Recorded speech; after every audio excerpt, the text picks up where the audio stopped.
Voici arrivé au module numéro 2 où nous allons aborder la loi de l'hydrostatique ou loi de Pascal.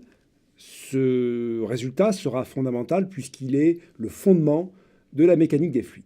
Donc la loi de Pascal est due au philosophe français Pascal et donc remonte à 1648. C'est un des premiers résultats. Il est antérieur donc, au théorème de Bernoulli que nous verrons par la suite. Il est antérieur à la notion de viscosité due à Newton que nous avons vu au chapitre numéro 1. Alors là, je vais donner une définition de la pression, du calcul de force de pression, une introduction donc, qui sera une version moderne de la loi de Pascal. Donc pour démontrer ce résultat, je vais considérer un fluide au repos dans un repère cartésien x, z, et donc je vais considérer un volume élémentaire. Alors là, pour simplifier les choses, je vais considérer que je travaille en dimension 2, donc dans ce cas-là, mon volume sera un carré. Les facettes du carré ici, donc la longueur dx sera également égale à la longueur dz. Ce carré donc est muni de 4 facettes, 1, 2, 3 et 4. Et comme précédemment, je vais orienter chacune de mes facettes par une normale orientée de l'intérieur vers l'extérieur. Chaque normale en facette sera notée par la lettre N.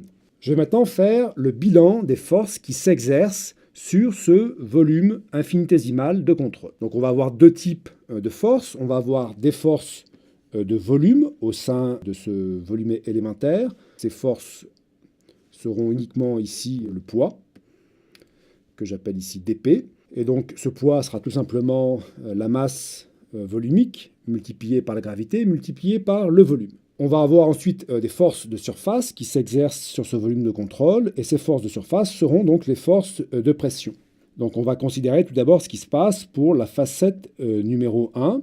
On va donc calculer donc la force de pression qui s'exerce ici en x plus dx. Donc pour ma facette numéro 1, je me place en x plus dx. L'altitude moyenne ici vaut z. Et si vous vous souvenez de la définition de la force de pression, la force infinitésimale de pression, c'est donc égal à une pression multipliée donc par une surface. Donc, comme je suis ici en dimension 2, mon élément de surface, ça sera ici un dz. Comme j'ai pris soin d'orienter ma normale de l'intérieur vers l'extérieur, j'ai ici un signe moins. La projection donc de n sur l'axe x me donne ici 1. Donc la force de pression dF1 qui s'exerce comme ça vaut donc moins P pris en x plus dx à altitude z, multiplié donc par la surface dz. Je vais renouveler ce calcul-là pour chacune des facettes 2, 3 et 4. Il n'y a aucune difficulté à ça. Donc par exemple, pour la facette numéro 2, la normale est toujours orientée dans ce cas-là de l'intérieur vers l'extérieur, ce qui veut dire ici dans le sens des z croissants. Donc j'aurai toujours la projetée ici qui vaut 1. D'après ma convention de signe, ici j'ai un moins. La pression est calculée donc en z plus dz et à une abscisse moyenne qui vaut x. Donc la force de pression élémentaire qui s'exerce ici, dF2, vaut moins P en x, z plus dz, multiplié par l'élément de surface ici, bon, qui est un peu particulier, qui vaut donc dx. Si maintenant je fais mon bilan de force et que je projette ce bilan de force sur l'axe x et sur l'axe z. Alors pour l'axe x, je vais donc avoir une force comme ça, qui s'exerce selon 1, une force comme ça qui s'exerce sur 3, et j'ai aucune force de volume, aucune autre force qui s'exerce dans la direction x. Donc la force qui est ici, de pression, doit contrebalancer exactement la force qui est ici. Donc quand on regarde mathématiquement ce qui se passe, ça veut tout simplement dire que la pression est indépendante de la position x. En revanche, si je travaille maintenant sur l'axe z, je vais retrouver mes deux forces de pression qui s'exercent ici dans cette direction-là, ici dans cette direction-là.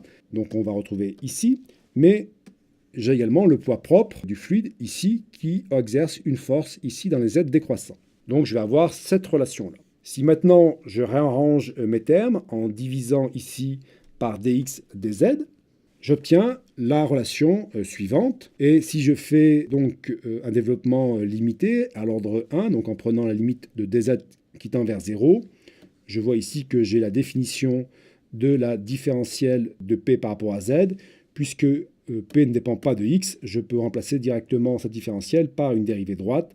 Et donc ici, j'ai dp sur dz, qui est égal donc au poids volumique du fluide, moins ρg. Donc ce résultat-là est extrêmement important, il s'appelle loi de Pascal ou bien loi de l'hydrostatique. Le cas le plus simple, c'est le cas d'un liquide, donc pour lequel on va avoir une masse volumique constante. Dans ce cas-là, on va avoir un résultat extrêmement intéressant. Donc un liquide va avoir ici une surface libre, et si j'intègre la masse volumique, ρ sera constante. Si j'intègre du coup la loi de Pascal, ce que je vais avoir, c'est que la variation de pression ne dépend que de la différence d'altitude entre les deux points de mesure. Ici, donc, j'aurai une surface libre qui sera tout le temps plane.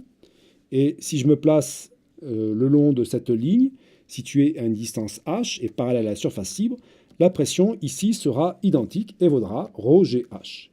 Donc, quelle que soit la forme du vase, la forme du contenant, la forme de ce qui est en dessous, la pression ici est identique et vaut ρgh. L'autre résultat, qui est vrai pour un fluide compressible ou incompressible, c'est la généralisation de la loi de Pascal, généralisation tensorielle. On va remplacer la dérivée droite par un terme de gradient. On va remplacer la masse volumique ici par un ρg, g étant écrit sous forme vectorielle. Donc là, ici, on a la loi de l'hydrostatique sous forme vectorielle ou sous forme tensorielle. Dans le cas où le fluide est un gaz compressible, par exemple de l'air, et qu'on applique l'approximation des gaz parfaits, on a dans ce cas-là la loi des gaz parfaits qui s'applique, et donc qui dit que la pression et la masse volumique du fluide sont reliées. Et donc, entre autres, si je travaille à température constante, tout ce que je vais avoir, c'est que la masse volumique du fluide est proportionnelle à la pression divisée par RT. Donc, si je prends ma loi de Pascal, que je substitue la masse volumique par P divisé par RT, et que j'intègre cette équation différentielle du premier ordre, en prenant comme condition aux limites que la pression à l'altitude Z égale 0 est égale à la pression atmosphérique, j'obtiens une loi exponentielle suivante qui s'appelle l'équation du nivellement barométrique et qui dit tout simplement que la pression va varier de façon exponentielle avec l'altitude tant que la température est supposée être constante. Donc ça reste une approximation de ce qui se passe en réalité. Au cours de ce second module, nous avons vu la loi de Pascal qui est l'élément le plus important, qui sera l'élément fondamental, l'élément clé qui va nous permettre de construire le reste du cours de mécanique des fluides. Au cours du module suivant, nous allons voir le principe d'Archimède qui permet d'arriver souvent beaucoup plus rapidement au calcul de la force de pression, mais qui malheureusement ne s'applique pas à tous les cas de figure. Et nous verrons un exemple d'application particulièrement important qui est le calcul des forces de pression sur un barrage.